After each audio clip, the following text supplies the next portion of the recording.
ಪುತ್ತೂರಿನಲ್ಲಿ BJP ಕಾರ್ಯಕರ್ತರಿಗೆ ಮಾರಣಾಂತಿಕವಾಗಿ ಪೊಲೀಸರಿಂದ ಹೊಡೆಸಿದ್ದಕ್ಕೆ BJP ರಾಜ್ಯಾಧ್ಯಕ್ಷ ನಳಿನ್ ಕುಮಾರ್ ಕಟೀಲ್ ಮತ್ತು ಕಲ್ಲಡ್ಕ ಪ್ರಭಾಕರ್ ಭಟ್ರು ಕಾರಣ ಅಂತ ಮಾಜಿ ಸಚಿವ ಅಭಯಚಂದ್ರ ಜೈನ್ ಹೇಳಿದ್ದಾರೆ. ಸುದ್ದಿಗಾರರ ಜೊತೆ ಮಾತನಾಡಿದ ಅವರು, ನಳಿನ್ ಕುಮಾರ್ ಕಟೀಲ್ ಒಬ್ಬರು ಲೋಕಸಭಾ ಸದಸ್ಯನಾಗಿ ಕಾರ್ಯಕರ್ತರಿಗೆ ಪೊಲೀಸರಿಗೆ ಹೇಳಿ ಹೊಡೆಸಿದ್ದಾರೆಂದ್ರೆ ಏನರ್ಥ? ನಿನ್ನೆ ಕಲ್ಲಡ್ಕ ಪ್ರಭಾಕರ್ ಭಟ್ರು ಕಾರ್ಯಕರ್ತರಿಗೆ ಹೊಡೆಸಿದ್ದು ಕಾಂಗ್ರೆಸ್ ಸರ್ಕಾರ ಅಂತ ಹೇಳಿದ್ದಾರೆ. ಮುಖ್ಯಮಂತ್ರಿ ಸಿದ್ದರಾಮಯ್ಯನವರು ಇನ್ನಷ್ಟೇ ಪ್ರಮಾಣ ವಚನ ಸ್ವೀಕರಿಸಬೇಕು.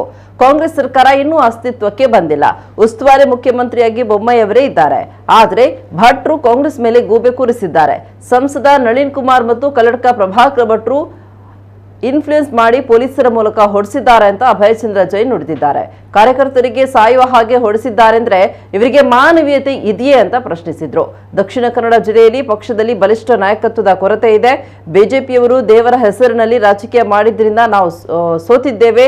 ಕೋಮು ಭಾವನೆಯನ್ನ ಕೆರಳಿಸುವುದರಲ್ಲಿ ಬಿಜೆಪಿ ಯಶಸ್ವಿಯಾಗಿದೆ.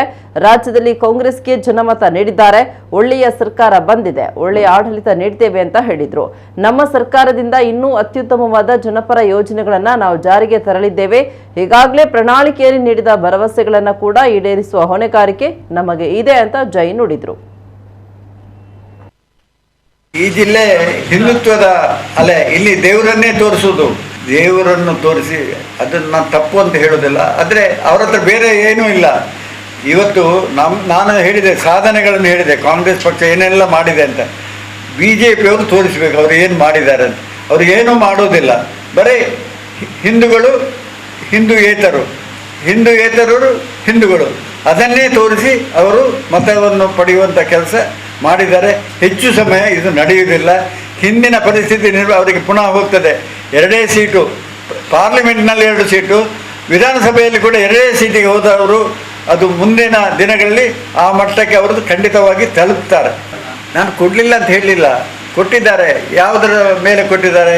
ದೇವರನ್ನು ತೋರಿಸಿ ಕೊಟ್ಟಿದ್ದಾರೆ. ಕೋಟಿ ಸರ್ಕಾರದ ಹಣವನ್ನು ದೇವಾಲಯಗಳಿಗೆ ಕೊಡುವಂಥ ಕೆಲಸ ಮಾಡಿದ್ದಾರೆ. ಬಡವರಿಗೆ ಹಣ ಮುಟ್ಟಿಸುವಂಥ ಕೆಲಸ ಮಾಡಲಿಲ್ಲ. ಸಿದ್ದರಾಮಯ್ಯರು ಕೊಟ್ಟಂಥ 7 kg ಅಕ್ಕಿ ಅನ್ನಭಾಗ್ಯವನ್ನು ತೆಗೆದು ಅದನ್ನು 4 kg ಮಾಡಿದ್ದಾರೆ. ಈಗ ಬೇರೆ ಬೇರೆ ರೀತಿಯಲ್ಲಿ ಪುಸ್ತಕದಲ್ಲಿ, ಪಠ್ಯಪುಸ್ತಕದಲ್ಲಿ ಕೂಡ ಇವತ್ತು ಬೇರೆ ಬೇರೆ ರೀತಿಯಲ್ಲಿ ಇವತ್ತು ದೇಶದ ಸ್ವಾತಂತ್ರ್ಯ ಹೋರಾಟಗಾರರನ್ನೇ ತೋರಿಸಬೇಕೆ ಹೊರತು ಇವರು ಇಂತಹ ಕೃತ್ಯವನ್ನು ಮಾಡ್ತಾರಲ್ಲ, ಕೋಮು ಭಾವನೆಯನ್ನು ಉಂಟು ಮಾಡುವಂಥ ಕೆಲಸ ಮಾಡ್ತಾರೆ. ಅದರಲ್ಲಿ ಅವರು ಸಕ್ಸಸ್ ಆಗಿದ್ದಾರೆ. ನಾನು ಇಲ್ಲ ಅಂತ ಹೇಳೋದಿಲ್ಲ. ಕೋಮು ಭಾವನೆಯನ್ನು ಪ್ರಚೋದಿಸುವುದರಲ್ಲಿ ಅವರು BJPಯವರು ಯಶಸ್ವಿ ಆಗಿದೆ. ನಮಗೆ ಇಲ್ಲಿ ಹೇಳ್ತೇನೆ, ಇವತ್ತು ಕೂಡ ನಾನು ಪೇಪರ್ ನೋಡಿದೆ, ಪುತ್ತೂರಿನಲ್ಲಿ ಅಂತ ಇವತ್ತು ನಿನ್ನೆವರೆಗೆ ನಾಳೆ ಮುಖ್ಯಮಂತ್ರಿ ಆಗಬೇಕು ಸಿದ್ದರಾಮಯ್ಯರು. ಇಷ್ಟರವರೆಗೆ ಮುಖ್ಯಮಂತ್ರಿ ಆಗಲಿಲ್ಲ. ನಾಳೆ ಸಿದ್ದರಾಮಯ್ಯನವರು ಮುಖ್ಯಮಂತ್ರಿಯಾಗಿ ಅವರು ಸ್ವಾರಿಂಗ್ ಸೆರೆಮನಿ ತಗೊಳ್ಳಿಕ್ಕೆ, ಇಲ್ಲಿವರೆಗೆ ಕ್ಯಾರ್ ಟೇಕರ್ ಗೌರ್ಮೆಂಟ್ ಬೊಮ್ಮಾಯಿ. ಪುತ್ತೂರಿನಲ್ಲಿ ಆದಂಥ ಘಟನೆ ಇದೆಯಲ್ಲ, ಯಾರು ಜವಾಬ್ದಾರಿ ಅದಕ್ಕೆ? ಕಲ್ಲಡ್ಕ ಭಟ್ರು ಹೇಳ್ತಾರೆ ಕಾಂಗ್ರೆಸ್ ಅಂತೇಳಿ. ನಾನು ನೇರವಾಗಿ ಹೇಳ್ತೇನೆ, ಕಲ್ಲಡ್ಕ ಭಟ್ರು ಮತ್ತು ನಳಿನ್ ಕುಮಾರ್ ಕಟೀಲ್ ಲೋಕಸಭಾ ಸದಸ್ಯನಾಗಿ ಅವರು ಈ ರೀತಿ ಪೊಲೀಸ್ ಮೇಲೆ ಇನ್ಫ್ಲುಯೆನ್ಸ್ ಮಾಡಿ